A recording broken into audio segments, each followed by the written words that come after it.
Saya tidak menjudge bahwa kekristenan itu buruk atau apapun. Saya sangat menghormati agama orang lain karena itu yang Memang diajarkan oleh tidak buruk. Kamu tidak bisa buktikan itu buruk sekalipun kamu katakan buruk. ya. Saya anggap itu agama yang baik bagi Anda dan agama saya dan baik bagi saya sendiri gitu loh. Salah. Ada satu Agama pertanyaan. Kristen itu, Kristen itu bukan baik. Kristen itu benar, bukan Ya baik. benar menurut Anda gitu. Ya, Dan- menurut Yesus Kristus dan seluruh pengikutnya. Nah ya. Jadi pertanyaannya gini, jika Tuhan yang Esa tersebut, Tuhan yang Maha Kuasa, kenapa Tuhan tersebut harus menjelma jadi manusia sedangkan Dia Maha Kuasa, dan kenapa pula Dia harus menebus semua dosa-dosa umatnya sedangkan Dia yang Maha Kuasa bisa menebusnya tanpa harus menjelma menjadi manusia gitu kan. Kalau Dia Maha Kuasa, justru Dia harusnya tidak boleh dihalangi kalau Dia mau berinkarnasi jadi manusia. Justru bukti kemahakuasaannya ya Dia mampu berinkarnasi. Kan argumentasi kamu itu kan argumentasi relativisme. Kan kamu membentuk asumsi dan premis kamu sendiri berdasarkan standar logika kamu. Maka saya pun punya hak yang sama. Kecuali kamu punya standar yang sah tentang kemahakuasaan itu apa. Kamu bilang, ngapain dia kan maha kuasa, dia bisa aja mengampuni dosa manusia tanpa menjadi manusia. Itu standar kamu. Saya juga bisa buat standar, justru kemahakuasaannya dibuktikan ketika dia datang menjadi manusia dan bangkit dari kematian dengan mengalahkan maut itu. Itu adalah argumentasi yang fair. Enggak Kak, saya cuma pengen jawaban yang masuk di logika aja Kak. Itu kan Nah, pembenaran. itu justru pertanyaan kamu itu tidak logika. Itu tidak logika karena standar yang kamu pakai bukan standar logika. Itu premisnya kamu sendiri, brother. Bukan Kecuali kamu punya standing yang sah yang kita akui sama-sama sebagai standar kemahakuasaan itu. oh, gitu ya Kak ya. Iya. Jadi Sama seperti saya juga bisa menggugat kamu dengan cara pikir kamu yang sama. Saya bisa gugat kamu begini. Kalau Tuhanmu Maha Kuasa, kenapa dia nggak mau jadi manusia? Nah, begitu. ya, itu pertanyaan yang Nah, sama aja jadi ya. Jadi ada pertanyaan yang kedua Kak. Yang silakan. kedua itu Tuhan Yesus tersebut dianggap baik dan memang sebenarnya baik bagi pengikutnya. Terus kenapa dia menciptakan kejahatan gitu Kak? Siapa bilang Allah kami mencipta kejahatan? Allah kami bukan seperti Allah umat lain, bro, yang ciptakan setan dari api, malaikat dari itu, enggak. Terus, Allah kami tidak pernah mencipta kejahatan. Yang menciptakan kejahatan itu adalah ciptaannya sendiri. Maka ketika ciptaannya itu menciptakan kejahatan, mereka terlempar dari hadirat Allah. Makanya malaikat yang pertama, dalam hal ini malaikat ciptaan Tuhan yang diberi free will, yang memiliki kehendak bebas itu, dalam Yesaya 14. Ketika mereka berdosa, malaikat itu punya keinginan untuk melawan Allah. Pada saat yang sama dia langsung terlempar dari hadirat Allah. Karena tidak boleh ada dosa di dalam Allah itu. Nah, yang membuat manusia itu jatuh siapa? Yang membuat malaikat itu jatuh siapa? Bukan karena Tuhan menciptakan dia untuk berdosa, tapi Tuhan menciptakan dia itu seperti dirinya, menurut gambarnya sendiri. Maka disalahgunakan kemudian, lalu ketika disalahgunakan dia menjadi berdosa. Ingat, dalam iman Kristen, manusia itu diciptakan menurut gambar dan rupa Allah, artinya punya kehendak bebas. Nah, manusia yang punya kehendak bebas ini bebas menentukan tindakannya dari dirinya. Maka ketika manusia yang diciptakan yang punya kehendak bebas ini menggunakan kehendak bebasnya untuk melawan Allah melalui ketidaktaatan Adam, pada saat itulah mereka langsung terusir dari Eden dan terusir dari hadirat Allah. Itu membuktikan bahwa kejahatan dan dosa Adam itu bukan datang dari Tuhan. Karena kalau kejahatan Adam itu datang dari Tuhan, nggak mungkin Tuhan mengusir Adam. Oke Kak, jadi ini last question untuk Kakak. Yang terakhir itu gini loh Kak, Apa itu? Tuhan Yesus tersebut dianggap sangat kuasa dan memang betul-betul kuasa bagi pengikutnya gitu kan. Jadi kalau Allah Maha Baik, kenapa Allah tersebut tidak menciptakan satu agama saja Kak? Tuhan itu tidak pernah menciptakan agama, brother. Agama itu buatan manusia. Kristen itu bukan agama. Kamu tahu nggak di dalam Taurat apa yang Tuhan janjikan ketika ada manusia jatuh ke dalam dosa? Kita lihat dalam Alkitab. Apakah dia mengatakan aku memberikan agama, aku memberikan ini kepada Adam dan Hawa? Tidak. Apa yang dijanjikan oleh Allah kepada Adam dan Hawa? Kita lihat dalam Kejadian 3 ayat 14. Tuhan Allah berfirman kepada ular itu, karena engkau telah melakukan hal itu, terkutuklah engkau di antara segala ternak dan di antara segala binatang liar. Dengan perutmu engkau akan berjalan dan debu akan engkau makan seumur hidupmu. Aku akan mengadakan permusuhan antara engkau dan perempuan ini, antara keturunanmu dan keturunannya. Keturunannya akan meremukkan kepalamu dan engkau akan meremukkan tumitnya. Jadi apa yang dijanjikan Allah kepada Adam dan Hawa ketika mereka berdosa? Anak laki-laki yang adalah keturunan perempuan saja. Siapa di semesta ini yang hanya dari keturunan perempuan? Yesus Kristus. Karena dia tidak dilahirkan dari perkawinan laki-laki dan perempuan. Jadi ketika manusia itu jatuh dalam dosa, brother, ya, Tuhan itu memberikan solusinya di dalam janjinya bahwa nanti aku akan memberikan satu anak laki-laki yang akan mengalahkan iblis itu. Dan siapa yang mengalahkan iblis itu? Yesus Kristus. Melalui apa? Kematian dan kebangkitannya. Bagaimana cara Tuhan Yesus mengalahkan iblis? Dengan mati. Kuasa iblis adalah kematian. Karena Allah tidak pernah menciptakan kematian. Karena Allah itu hidup. Iblis itu adalah pemilik kematian. Bagaimana cara Yesus mengalahkan kematian itu? Dia masuk ke kematian itu melalui salibnya, dan dia memporak-porandakan dan menghancurkan kematian itu melalui kebangkitannya. Artinya apa? Kematian itu tidak berkuasa atas Kristus. Sama seperti kamu, kalau kamu mau menyelamatkan anakmu yang lagi terjebak di dalam kamar, bagaimana cara kamu menyelamatkan anak kamu yang ada di dalam kamar itu? Kamu masuk ke dalam kamar, kamu ambil anakmu, kamu selamatkan dia. Lalu keluar dari kamar itu sebagai pemenang.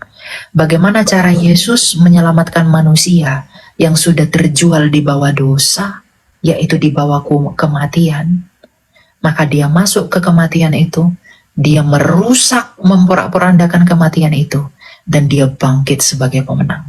Maka semua orang yang mati harusnya percaya kepada Yesus, agar di dalam Yesus dia bisa menang seperti Yesus telah menang. Maaf Kak, itu ada kata-kata mengalahkan iblis, sedangkan Yesus tersebut maha kuasa. Untuk apa dia harus mengorbankan dirinya, sedangkan dia maha kuasa gitu loh. Jadi Buktinya, untuk apa? kita tahu Tuhan itu maha kuasa, tapi Tuhan kami itu kan bukan Tuhan apa ya, awang-awang. Dia mengatakan dia maha kuasa, tapi bagaimana dia membuktikan kemahakuasaannya itu? Semua agama di dunia ini, brother, itu mengaku dia maha kuasa. Ya, Tapi kalau hanya mengaku nggak ada bukti, itu nggak berguna. Tuhan kami itu adalah Tuhan yang penuh pembuktian. Dia mengatakan, akulah, Yesus berkata apa? Aku berkuasa atas surga dan bumi, dalam Matius 28 ayat 17-18. Bagaimana cara Yesus membuktikan bahwa dia berkuasa atas surga dan bumi? Dia berkuasa atas hidup dan mati. Dia membuktikan kemahakuasaannya itu dengan apa? Masuk ke dalam kematian, merusak kematian itu, bangkit sebagai pemenang. Itulah mengapa murid-murid Yesus rela dianiaya karena mereka melihat betapa ajaibnya Yesus Kristus itu. Ya, kenapa Karena harus merusak gitu Kak? Sedangkan dia maha kuasa itu loh. ya, Nggak harus dia merusak. membuktikan kemahakuasaannya itu dengan mengalahkan kematian itu. Ada buktinya dong. Kok Saya mengalahkan? percaya. Sedangkan Saya- yang menciptakan kematian kan dia. Kok dia mengalahkan enggak, kematian? itu salah. Itu Tuhanmu yang menciptakan kematian. Tadi saya udah katakan kamu nggak nyimak. Tuhan kami Nyimak, nggak ya? pernah ciptakan kami untuk mati. Enggak, kamu nggak nyimak. Kamu bilang Tuhan kami cipta kematian. Tuhan kami nggak pernah cipta kematian. Lah, Kematian. dia kan maha kuasa Kak. Kalau maha kuasa itu kan menciptakan semuanya dengan kehendak dia kan? Oh, berarti Tuhan kamu menciptakan kematian. Ya Kak. Kalau kami percaya Berarti Tuhan kamu, menciptakan ini. berarti Tuhan kamu menciptakan kamu untuk mati. Enggak juga Kak. Innallah ya'budun Kak. Kan dia yang ciptakan kematian. Iya memang betul. Karena dia maha kuasa. Tuhan Kalau kami itu kalau dia berkuasa. ciptakan kamu, kalau dia ciptakan kematian, berarti dia ciptakan kamu untuk mati. Iya. Ya berarti ya itu Allah kamu, Allah kami enggak. Berarti Allahmu Allah kematian. Allah kami Allah yang hidup. Gini. Jika ini Allah kalian tidak menciptakan kematian, lantas yang menciptakan kematian tersebut siapa? Manusia itulah yang mendatangkan kematian pada dirinya. Tuhan berkata kepada Adam dan Hawa, Adam, ya Tuhan berkata begini, Adam, jangan makan buah itu ya. Kalau kamu makan buah itu, Adam, kamu akan mati. Nah, sekarang Adam makan buah itu, yang pengen mati Adam atau Tuhan? Ya, anggap saja Adam dulu kan. Ya, jangan anggap itu nggak ada dalam iman kami. Ya, dalam iman kami itu Kak, gini loh Kak, Nah soalnya itu makanya siapa gini, yang menciptakan makanya gini, kematian makanya, ini, makanya, Kak? makanya saya katakan gini, iman kamu, standar iman kamu itu tidak boleh digunakan dalam iman kami. Kenapa? Kamu lahir 700 tahun setelah kami. Jadi implikasi teologimu itu nggak nyambung sama kami. Ya gimana mau nyambung Kak? Soalnya kami kan Memang makanya begini, kamu harus bertanya bukan untuk membenturkan hermeneutika iman kamu ke kami. nggak ada kami membenturkan. Nah, Kak. makanya- Makanya bertanya tadi Kak, kan setiap perkara pasti ada penciptaannya kan. Kematian nggak mungkin dia berdiri sendiri tanpa ada yang menciptakan gitu aja loh Kak sebenarnya. Memang nggak ada yang menciptakan. Memang kematian itu diciptakan, tapi bukan Allah yang menciptakan. Manusia itu yang menciptakan kematian itu. Oh, berarti di alam semesta tersebut ada yang diciptakan bukan dari Allah yang menciptakan gitu ya, tercipta. Oke, berarti kalau kamu menyakiti orang, kamu berdosa, berarti Tuhanmu yang menciptakan dosamu.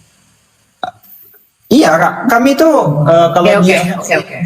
apa dulu Kak? Kami bertanya lah. Kalau enggak usah. Kalau memang Tuhan kamu sudah ciptakan dosa, ya itu iman kamu. Iman kami enggak begitu, ya. Jadi jangan kamu begini enggak. Pertanyaan saya belum dijawab loh Kak. Enggak. Saya mengatakan Tuhan kami itu tidak menciptakan kematian. Kalau Tuhan kamu menciptakan dosa, Tuhan kamu menciptakan kematian, ya itu urusan kamu. Itu bukan urusan saya. Tapi jangan gunakan standar kamu untuk menilai argumentasi saya. Kan saya menjelaskan apa yang kamu tanya, bukan untuk konfrontasi dengan iman saya. Bukan gitu loh Kak. Saya bertanya tadi. Saya bertanya. Sekarang dengarkan. Jadi ketika Tuhan kami tidak menciptakan kematian, itu berbeda dengan Tuhan kamu yang menciptakan kematian. Itu nanti urusan kamu lah. Jadi misalnya nanti ketika kamu dihakimi oleh Tuhan kamu akan ngomong, kenapa kamu berdosa? Nama kamu siapa nih? Katakanlah namamu A gitu. Kenapa kamu berdosa A? Berarti kamu nggak perlu marah sama Tuhan, kamu nggak perlu diadili karena kamu berdosa, ya Tuhanmu sendiri yang buat kamu berdosa. Nah beda dengan kami, gitu kan? Kalau dalam iman kami dosa itu tidak pernah diciptakan Allah, karena Allah itu tidak pernah sumber kejahatan. Allah itu adalah kasih. Makanya ketika manusia itu menjadi berdosa, dia menjadi jahat, maka dia memberikan Yesus Kristus untuk menjadikan kami baru di dalam Dia yang tak berdosa. Itu iman. Iya, itu iman kalian, Kak. Saya pengen ini mendengar jawaban secara logika, Kak. Adakah Ya, kalau logika yang kamu gunakan logika apa? Logika apa yang kamu gunakan menilai ini? logika saya sendiri, Kak, dalam berpikir? Nah, Makanya kalau saya logika bertanya. Kalau logika kamu sendiri itu salah, ndak boleh. Karena gini, logika yang kamu bentuk pun itu dilahirkan dari dogma kamu. Bukan dari standar yang sah dan absah untuk itu. Iya kan? Kan saya bertanya kok malah gini jadinya, Kak. Iya, makanya saya gini, Cuma pertanyaan. bertanya gini loh, ternyata ada di alam semesta ini yang tidak diciptakan oleh Tuhan gitu. Ya, aja. kejahatan tidak dicipta Tuhan, betul, ada. Itu Allah Kematian kami. tadi, Kak, kematian. Iya, kematian itu tidak diciptakan Allah kami. Tapi kalau Allah kamu ciptakan kematian, itu urusanmu, nggak apa-apa. Nah, saya tidak mempersalahkan dengan untuk saya, Kak. Saya hanya bertanya kepada Kakak, berarti ada ya sesuatu yang tidak diciptakan oleh Tuhan gitu loh. Betul, ada. Kematian tidak diciptakan Tuhan. Oh, tidak diciptakan Tuhan. Ya, Nah, ya sudah, Kak. Terima kasih, Kak. ya gitu ya. Jadi jangan beriman kepada Allah yang menciptakan kematian. Karena kalau Dia menciptakan kematian, ngapain kamu diciptakan? Berarti Tuhan itu hanya seperti berdrama, teman-teman. Jangan percaya sama Allah yang seperti itu. Allah menciptakan manusia untuk hidup, lalu dimatikan. Untuk apa? Tapi Allah yang benar, Allah yang sejati, Allahnya Abraham, Ishak, dan Yakub, itu menciptakan manusia untuk hidup. Ketika manusia ini melanggar ketentuan Allah, manusia ini sendiri menciptakan kematiannya. Maka ketika manusia ini mati, Tuhan sendiri menjangkau manusia ini untuk hidup kembali di dalam Yesus yang adalah hidup. Bagaimana cara Yesus membuktikan Dia hidup? Dengan mati dan hidup kembali. Inilah Allah yang sejati. Ya, inilah Allah yang benar. Inilah Allah yang sempurna. Tidak ada Allah yang seperti Allah kita. Ya, kalau Allah menciptakan kematian, kamu harusnya bertanya dalam hatimu, kalau saya berdosa berarti Tuhan buat saya berdosa. Kalau Tuhan ciptakan saya mati, untuk apa saya hidup lalu dicobai dengan dosa? Harusnya kamu merenungkan itu. Jangan percaya kepada Allah yang menciptakan dosa dan kematian. Percayalah kepada Kristus yang menciptakan hidup. Oke, gitu ya. Berhati-hatilah. Jadi bukan hanya memilih makanan yang penting, memilih Allah juga penting. Ya, jangan sembarangan. Dan lihatlah bukti-bukti dari kehidupan Allah itu bagaimana.